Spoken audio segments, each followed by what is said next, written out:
Okay, good morning guys. Rocket Sam here. For this morning, papalit tayo ng group set dito sa OG. It has been, I think, 4 months halos. Puro MTB tayo, no? Puro cross country yung sinalihan natin category this time.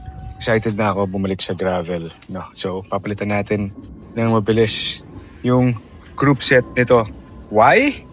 And ano ipapalit ko? Yun yung mas importanteng question. Tara, let's go.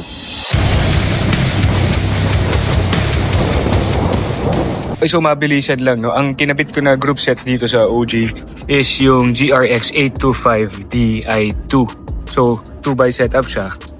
Di2 na electronic na group set, no? So mabilisan lang, quick spec check tayo, bike check tayo. Ito yung kanyang RD, yun nga GRX 825 Di2. Naka 1136 tayo na cassette. Dito, this is a 105. GRX Di2 rin yung brake calipers. 4831T, actually 11 speed to. Pero okay lang, umubra naman. Parehas lang naman sila na 810, no? GRX 810. GRX 825 din yung front derailleur. Up here is, actually ito yung pinakagusto ko sa group set na to. Yung handle niya, no? Maganda. So 825 din, Di2 tayo. Parehas yan. Magkabilaan, no? So, that's pretty much the bike, no? So tara, punta tayo Dream Build, papalit tayo ng bagong group set and setup.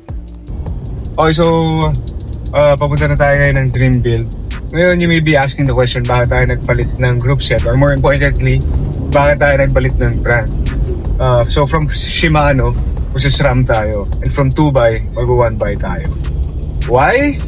Well, first and foremost, my number one reason is because of the infamous crash mode, sleep mode ng mga Di2 drivetrain. So, hindi lang specific sa GRX, pati ang mga Dura-Ace, Ultegra, and 105 meron ito. So, ano ba exactly nangyayari sa crash mode para dun sa mga may hindi alam? Well, basically, pag nakakaramdam ng lubak na malakas or natatagtag ng sobrang tindi yung RD, sumisipa siya palabas, tapos hindi na siya gagana.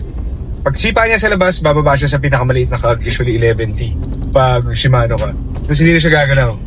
Sleep mode, crash mode. Wala na. The only way para mabalik mo siya sa dati is pipindutin mo siya, tapos ipepedal mo. So kung nasa karera ka, yari ka na. Which is exactly ano nangyari sa akin last year sa Gravelton, no? If I could recall, breakaway na kami ng Malaysia at saka ni Jeff Monton ng Lacoste Velo / Opus Land, no? Breakaway na kami, 3 na lang kami. Nalubak ako, nag-crash mode ako. Wala. Hindi ko pa alam yung crash mode doon. Kaya I had to repair the bike. Nag-google pa ako sa lahar for 15 minutes. So, yung breakaway namin, wala rin, nahabol lang ang kalaban. I ended up 9th lang on my age cut. Sayang, di ba? Sayang yung opportunity ng 3rd overall. Sana. Hopefully, kung nakakabit ako nun. So that's one of the main reasons, no? The crash mode. Number 2, I found it to be very, very prone to chain drop yung 2x setup talaga. Especially on gravel. Not pala especially, specifically on gravel, 2x setup is very prone to chain drop. Especially when you're doing off-road racing. No? So, ayoko na. Ang dami kong chain drop sa mga karera na hassle na naalala ko. Number 3, and I think this is also one of the most important, is lahat kasi ng bikes ko naka-SRAM na, no? So para iisa na lang din yung battery. Might as well, di ba? Gawin ko na ng SRAM tong Ostro Gravel, no? So according to Rank, the reason why I'm changing brands and I'm changing drivetrains is crash mode, number 1. Number 2 is the chain drop, and number 3 is uniformity sa lahat ng bikes ko. Okay? Tara! Okay. So, nandito na tayo sa Dream Build. Yes, sir! Parking tayo. Andyan na si Marlon. Naantay na tayo. Okay, good morning. So, nandito na tayo sa Dream Build Bike Shop. No? Si Boss Marlon, ginagawa na yung ating Factor OG. No? So, katulad ng sinabi ko kanina sa kotse, mag-shift tayo ng brands. No? Di lang ng brands, pati ng setup. From Shimano 2x, mag-SRAM tayo na 1x for the reasons na sinabi ko earlier. Gaya ko sa Boss Marlon, sinabi ko rin kasi sa viewers na isa talaga sa mga main reasons kaya ako nagpalit is yung crash mode. Yung sleek mode na nangyari sa akin nung Gravelton last time. Breakaway na, naging 9 pa. So, papalit tayo, no? So, ito yung mga pyesa. Pakita ko lang medyo mabilis. So, ito na yung bagong Force na STI. Tawag nila dun sa life cycle ko kinuha, ang tawag nila is E1. E1 Explorer, no? So, mas punggok na yung hoods niya. Very much similar dun sa hoods ng GRX na nakasanayan ko na rin. And may additional button siya dito sa loob na pwede mo i-match sa mga ANT, mga Bluetooth devices. So, yeah, isang set yan. Siyempre yung brake calipers niya. For the crankset, XXSL yung arm. Tapos, in-offset natin sa Croder Gearmate na 42T. Now, lumalabas ang total offset niya is 49. 55 minus 6. Kasi 6 offset nito. 49. So, wala na problema 49, no? Oh. Sa, gravel. Okay. Cassette is XO1 1052. Tapos, syempre yung ating free hub, papalit tayo from Shimano to Dub SRAM. Ito yung RD. So like I said, it's a 1x-mullet setup. No? So XO1 ang ikakabit natin. MTB na RD para ma-accommodate natin tong wide gear range ng XO1 knuckles. Ano nga ba to? XG1295. Okay? So, kakatayin lang ni Sir Marlon yung lumang group set natin. Tapos, sasalpak na natin. By the way guys, kung nandito lang kayo medyo sa may area nakatira or located, I would highly recommend Dream Build Bicycle Shop. Ito yung gamit, oh. Tsaka, everything is being done by the owner himself, si Marlon.